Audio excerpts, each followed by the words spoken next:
This book is about the story of Louis Zamperini. He was born by Italian immigrants Anthony and Louise Zamperini on January the 26th, 1917 in Olean, New York. As a child for Louis, growing up, getting into all sorts of mischief and trouble, it didn't matter what it was always something. His feats became more daring. One day his mom ended up finding him with a bamboo pole impaled into his leg, which was one of many instances. It just seemed to continue on and on. He became a trouble for the community in the town of Torrance, California. His mischief didn't stop there. Before he entered Torrance High School into the 9th grade, he overheard a conversation of students telling him, at least if you put in any key in any lock, you have a 50% chance of opening it. So Louis collected every key he could. Eventually he found one that went into the Torrance High School back door. And shortly after, it seemed that the number of tickets sold with the students in the crowd was off. Finally, Louis was caught. Marched down to the principal's office to get in some serious trouble.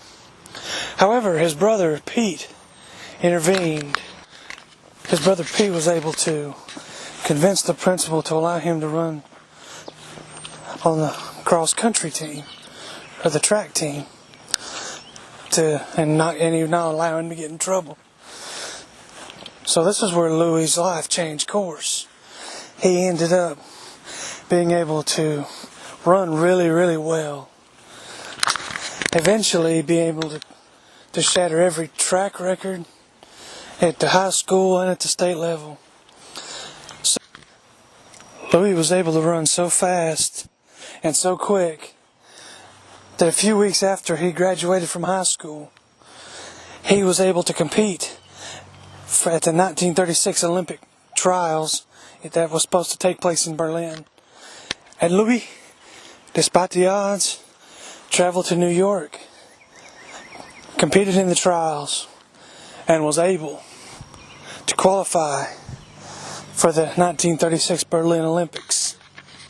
To say this was an amazing feat would be short of extraordinary.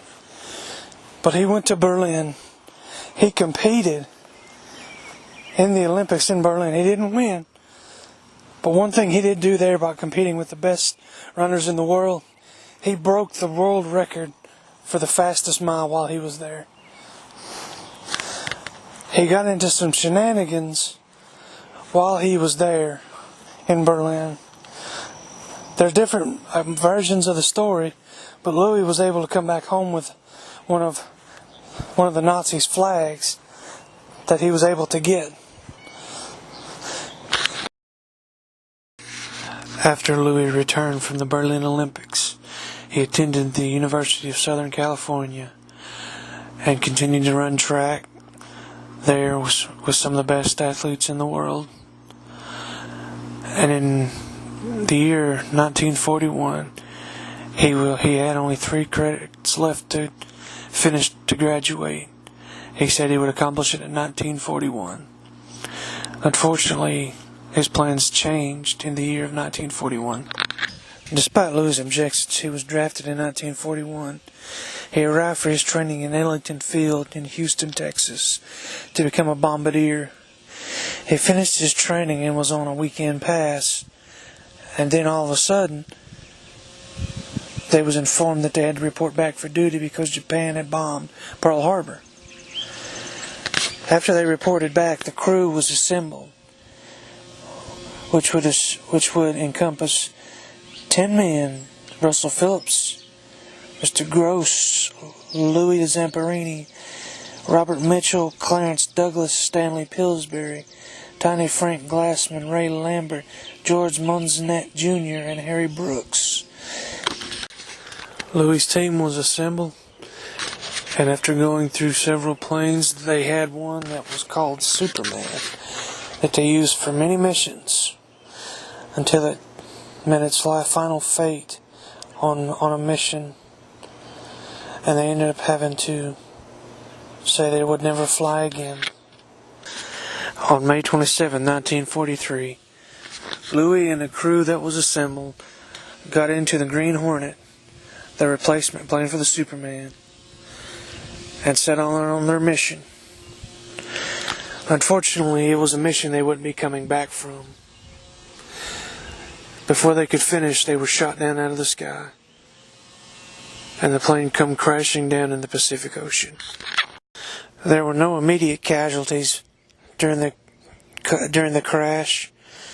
Unfortunately, they had 2 life rafts, and after being adrift for 47 days, fighting against sharks, exhaustion, dehydration, starvation, they were found. Unfortunately, they were found by the enemy.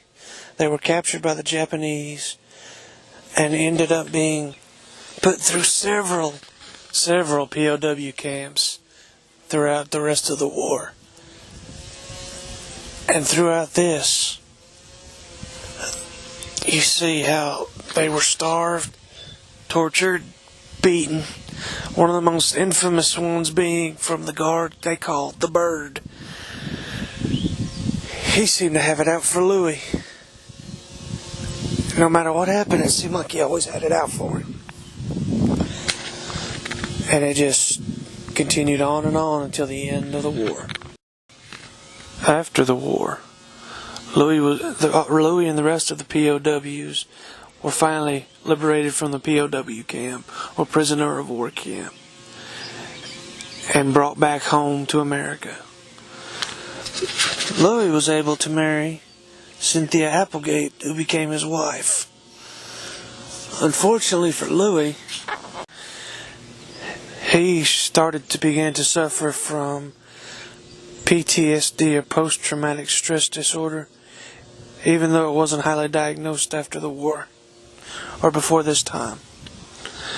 Louis struggled with that, struggled with dreams of trying to kill the Bird. Dove deeper and deeper into alcoholism. It just seemed like a downward spiral for Louis. He couldn't bring himself back up. So much so that his wife considered leaving him, even though she loved him so much. Louis seemed like a hopeless case until him and his wife went to an evangelistic crusade by Billy Graham. He ended up coming to Christ, and after that his life changed entirely. Everything that he seemed to have a problem with vanished. Instead of having the ideas and the thoughts to murder the Bird, he wanted to find him and forgive him.